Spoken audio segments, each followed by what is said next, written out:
Yesu being carried by 4 of his friends. And their greatest goal was to go and see Jesus. Because they knew the moment they see Jesus, their friend is going to get healed.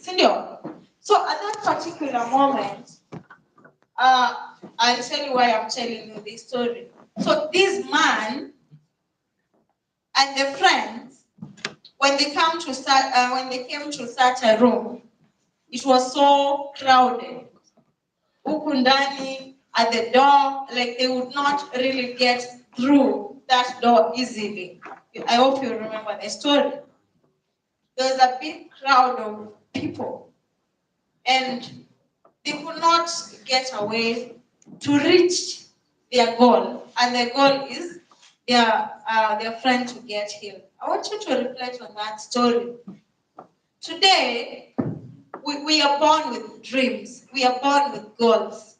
But along the way, we meet crowds of people that stop us from reaching the goals, right? We have those crowds are the ones we want to speak about today so that we are able to see the way forward. As being among the oldest people here, being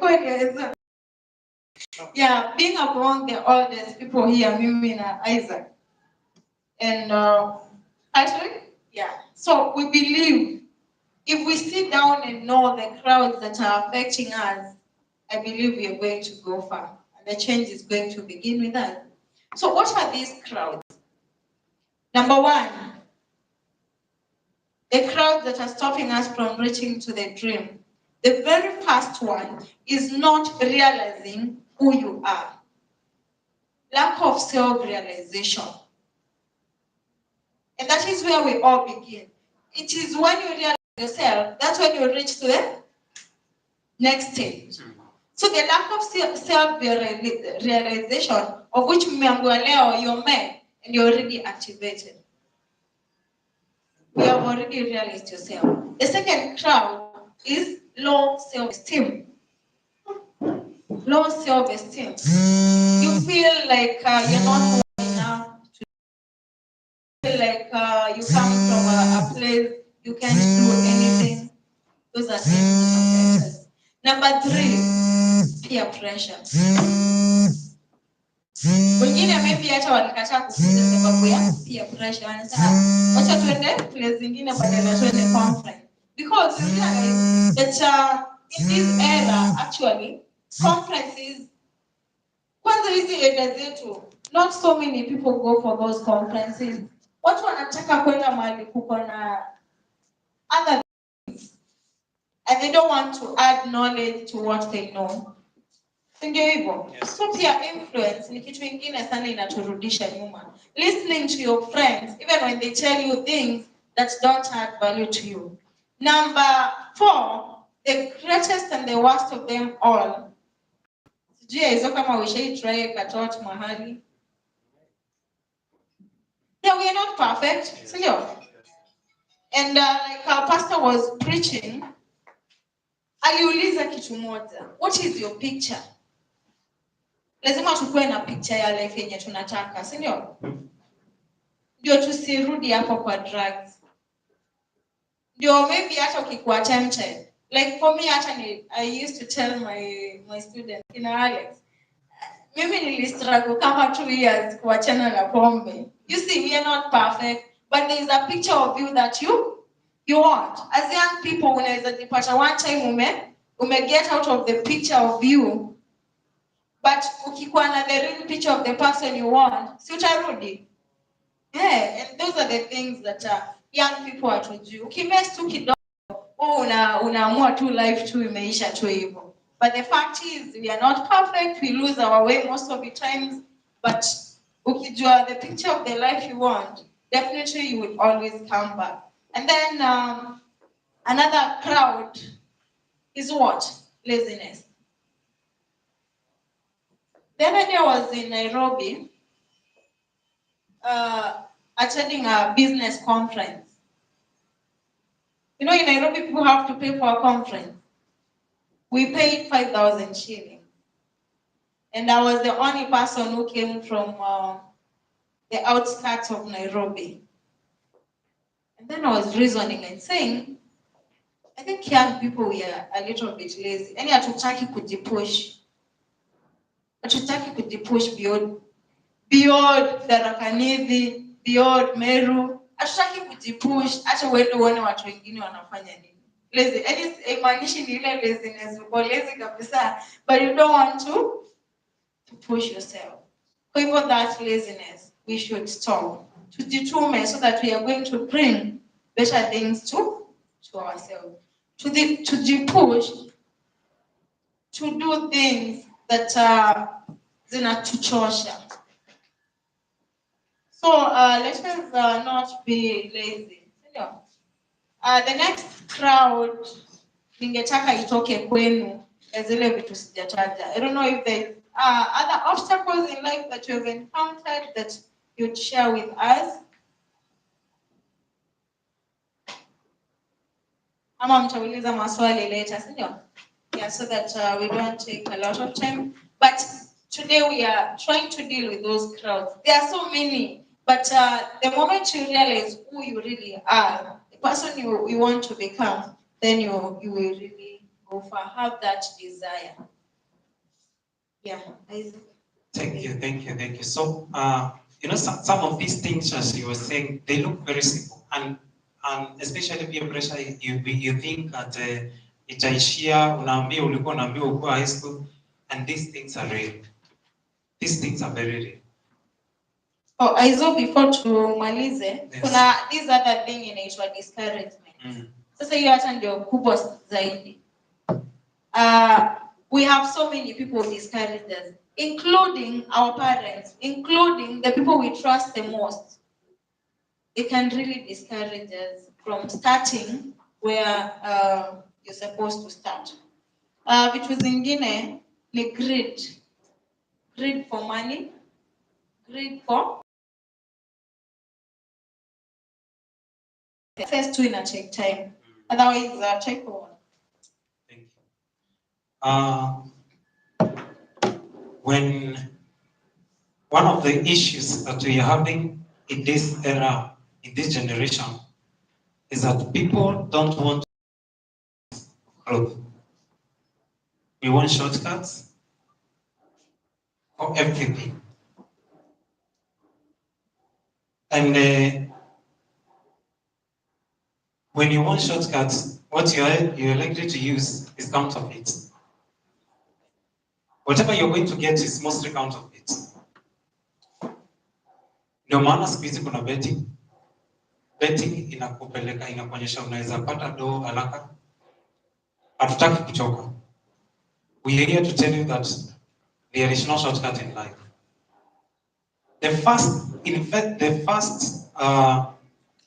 The greatest thing that you should treasure so much is your dream. As she has said, once you have a dream, treasure that dream. Dream will help you to carry yourself. There are places because of your dream you'll not enter. There are people you'll not work with because of your dream. Especially as a man. For example, I love the fact that you're emphasizing over man. Yeah, but yeah, thanks. Yeah. So as a man, you have to have a dream. And we are in a era whereby we are no longer waiting. I don't know how many of us, whether you are graduates, whatever you're doing, whether you are at which level of education you have, we're in the era whereby employments are not guaranteed. But there is space for everyone as long as you're persistent in this life. There is space for everyone. There is nothing like a crowded job market.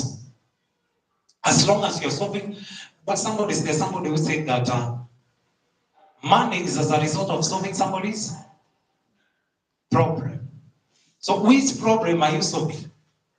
If you're solving, poverty, somebody is poor if you're not rendering any service or you're not producing any product. that is only you're poor. You are poor because you're not offering any service, you're not producing anything. Siku hizi mimi nasemanga kukosa job is as a result of laziness, and we have to get out of those camps as men. Siku saa ya kukaa kwa smartphone 40 takupata, you have nothing, you have to hustle. We have to hustle. We have to work. I actually was talking to another man the other day. Akasema, he tells men, there is no other solution of a man. It is to work. Yes. Sababu the society needs you. Sindio?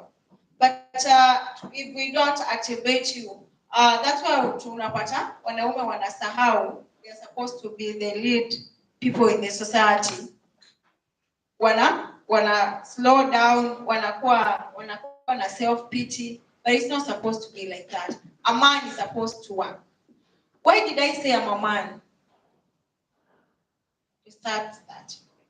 I used to tell some of my students I'm a man, alafu wanacheka. But I'm not a man because I'm physically a man. Sasa, I'm a man because I know what a man is supposed to do. A man is supposed to be responsible, like Isaac said. Much of the responsibility, it is you that is supposed to carry in the society.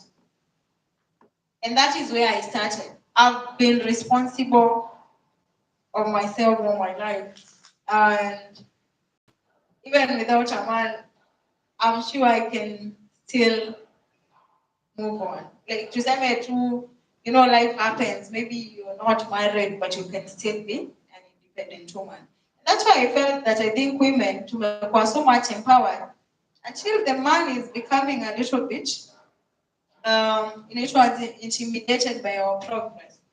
But the moment I know a man becomes activated and having respect for a man and having belief in masculinity, I believe the world becomes a better place when we have a stronger man. Yeah, so a man is responsible. A man is protective. Mimi by this siwezi kwambia naweza kuprotect. Sababu grenade kama hapa mimi nitakuwa wa kwanza kujificha, si ndio? But you're here to even your physique itself is enough to protect us, si ndio? Isikuwe kama zile mnatutengenezea alafu hata social media ina try kuonyesha a man ameanza kuwa fearful, but a man is someone strong. Usidanganywe na mimi ati umepeleka girlfriend alafu kitu ikitokea unarudi mbio. No, a man is always see ati okay ukuliwe na simba anyway, but I'm saying that on so many things a man should be protective, and the protective nature will help us to stop so much of domestic abuse. Sababu if you remember your girlfriend or your wife is supposed to be protected, utamgonga na utamuumiza. If you see your sister akiumizwa mahali, you will remember to protect her. No. Why else do I say I'm a man? A man is so hardworking. Kazi yenye mulipewa ya kwanza ni ya kutunza the Garden of Eden, yes, according to the Christians. Because a man is created to be hardworking enough. Like ni wewe, yeah, hard work. Yeah, you must. You have to work. You have to work. There is no shortcut. There is no at every area of your life. The way you carry your things, you must be organized. And start by first of all increasing your mental capacity. Me, I read. You go to this my phone of voice. I have more than 1,000 books, and I read others because I want to expand my knowledge, because your knowledge is an asset. Where your mind has not gone, you cannot go there. The first thing I have said is to have your dream. And for you to handle some things, you need knowledge. And knowledge is not corrected anywhere. It's hidden in between the books. That way somebody said that you won't write anything for Africans, I need books. They will Yeah, never find it. actually, the fact is knowledge. Knowledge, you can get it from books. Knowledge, you can get it from such a forum. Ndio maana nilisema tujitume as young people. You can get knowledge from the experiences. Even go around the village. Ukiongea na those older men. So the other day I remembered my dad just here, I mean I did na voice. Then I asked him, Dad, what's the best advice you could ever give to a young man? He said, Wambie, watch a bad company. You know why he said that? Amejaribu to stop smoking. Now he's 70 years. Ever since they realized that he's smoking in a more effect, alijaribu to stop akashindwa. Akaniambia unajua nilianza kusmoke nilikuwa class 7. Ati my friends, ile mbogi unasema wameku influence. And since then, you don't stop.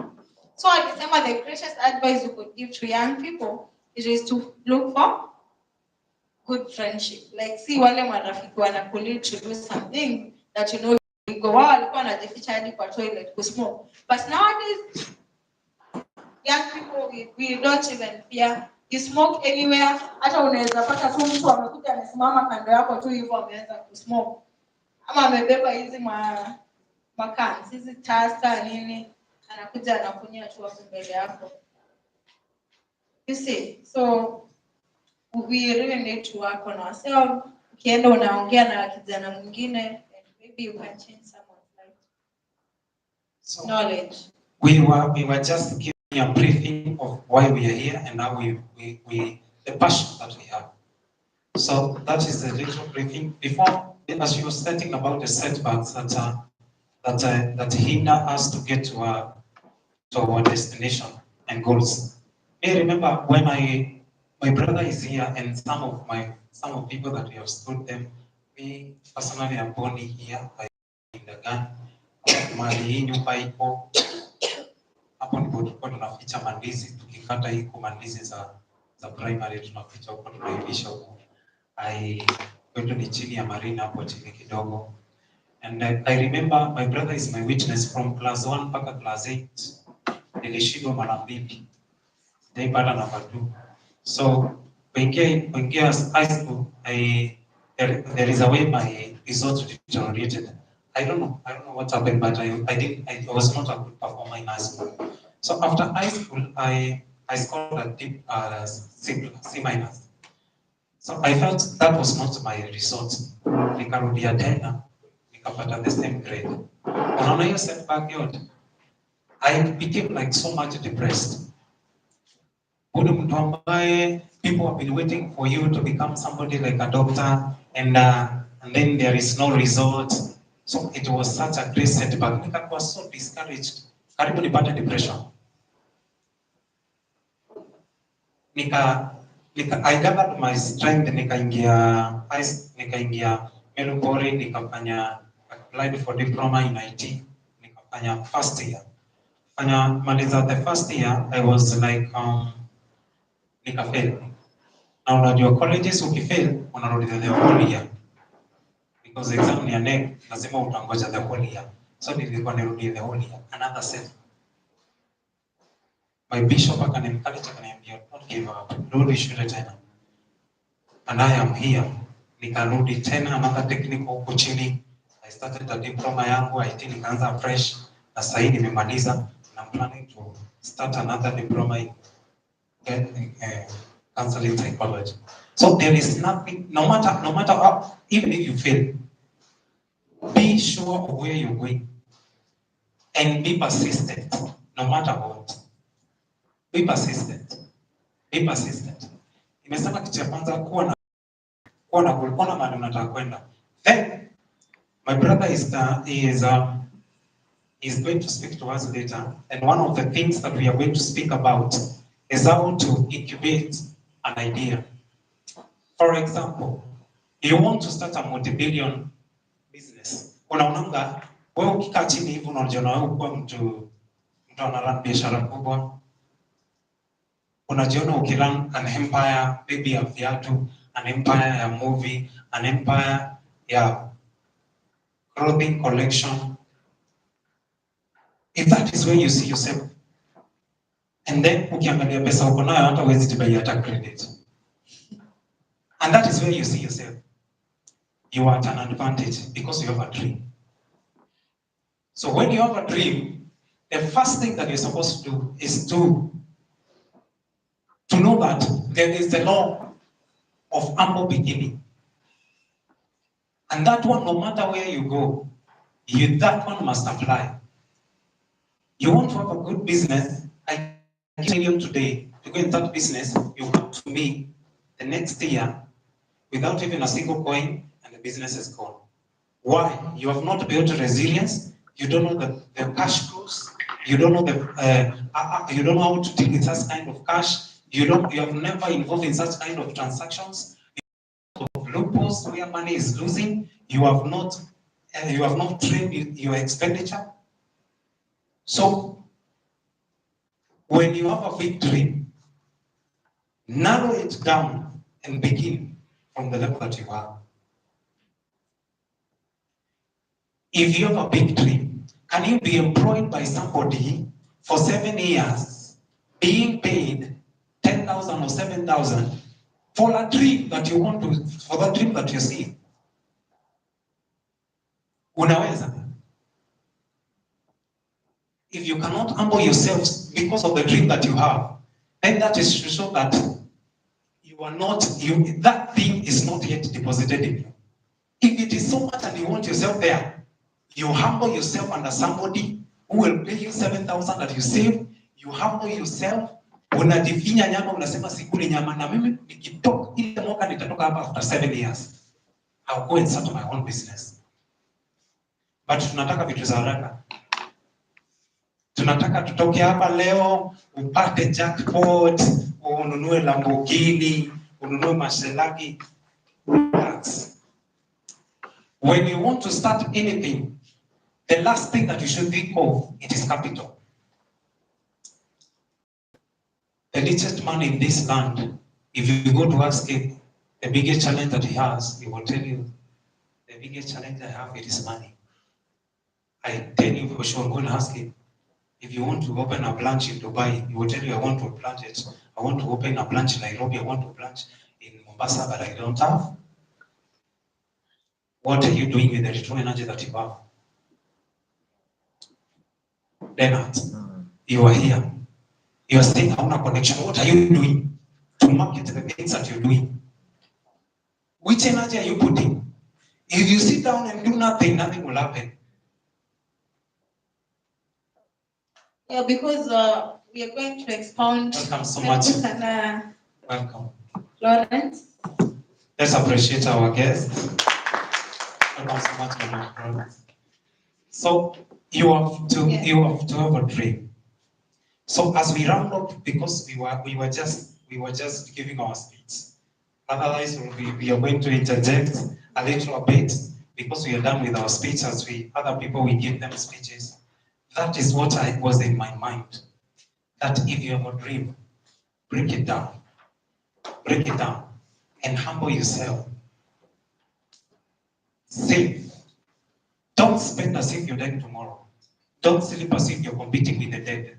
Wake up, do your hustle. The little that you earn, manage it. Usikuwe unapata pesa hata kama, even if you're doing mtu wa nduthi, hata kama unafanya kazi ya nduthi. Fanya kazi ya nduthi ukiwa na plan. Usifanye kazi ya nduthi ikuwe wiki mzima kazi yako ni ya kubeba wanawake, unawafikisha kwao, alafu hata ulipwi. That at the end of the day they have nothing. Tunasaidiana wanaume. Naambia kitu ya maana. So kuwa na plan. Unaona hiyo goal uko nayo, nataka goal ndio itakusaidia kuamkia asubuhi uende hustle. Hiyo ndio itakusaidia hutalala. Hiyo ndio itakusaidia mtu akikwambia tukae chini tutape story, unamwambia story ni hard value. Hakuna kitu. I think because you're so much focused, you want to be somewhere. Yeah, so the biggest question today is what is your picture? What is your dream? What is your goal? And I believe by the time we come out from here, we'll have shared much. Kila mtu atakuwa set up. Actually, that day, wacha tu ni ideas. Okay, kuna wale wako shule sahi. You are now. Yes, dream is to work on that. If maybe you're a business person, as in you're aspiring to start something besides even what you're doing, start something. Na usianze kufikiria ati you need 1 million to start. You see, like you must have an idea of what you want.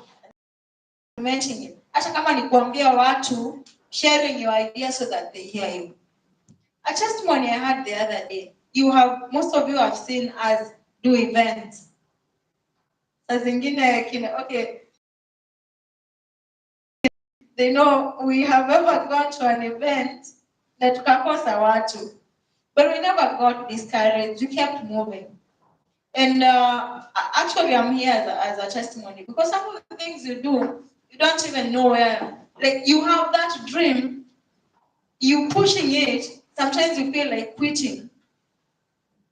But when you have that patience to tell yourself, you have to push a little longer. I'm telling you, you'll get one. Start now. Start with that idea, and I believe you're going far. Because the other day, hata nilipatana na watu wengine hata singe expect.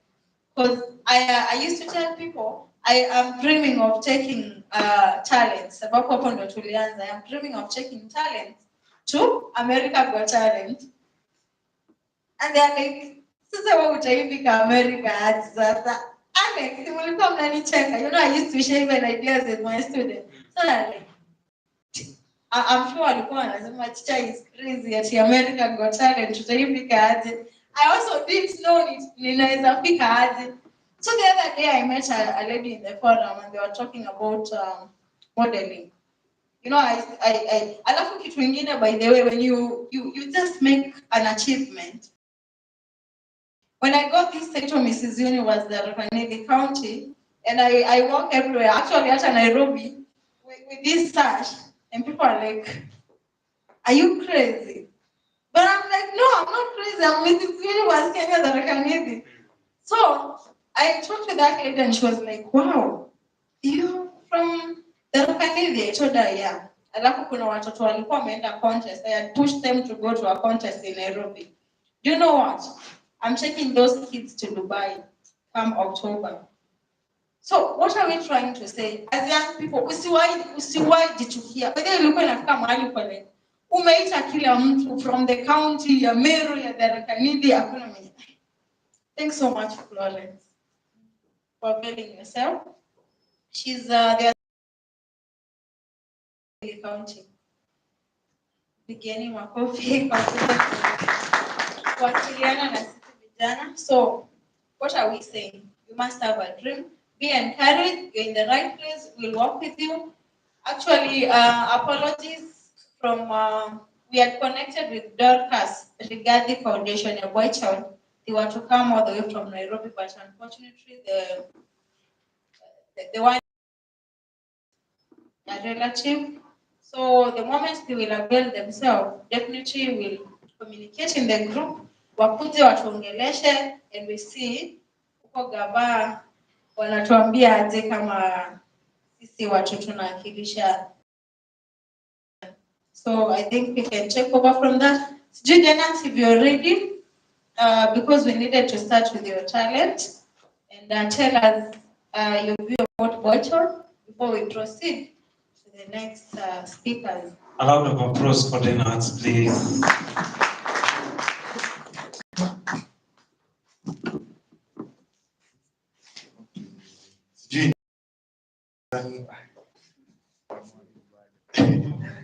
Okay, good morning. Okay, my name is Edith. I'm a pencil artist from Tharaka-Nithi Bando. I think when we are in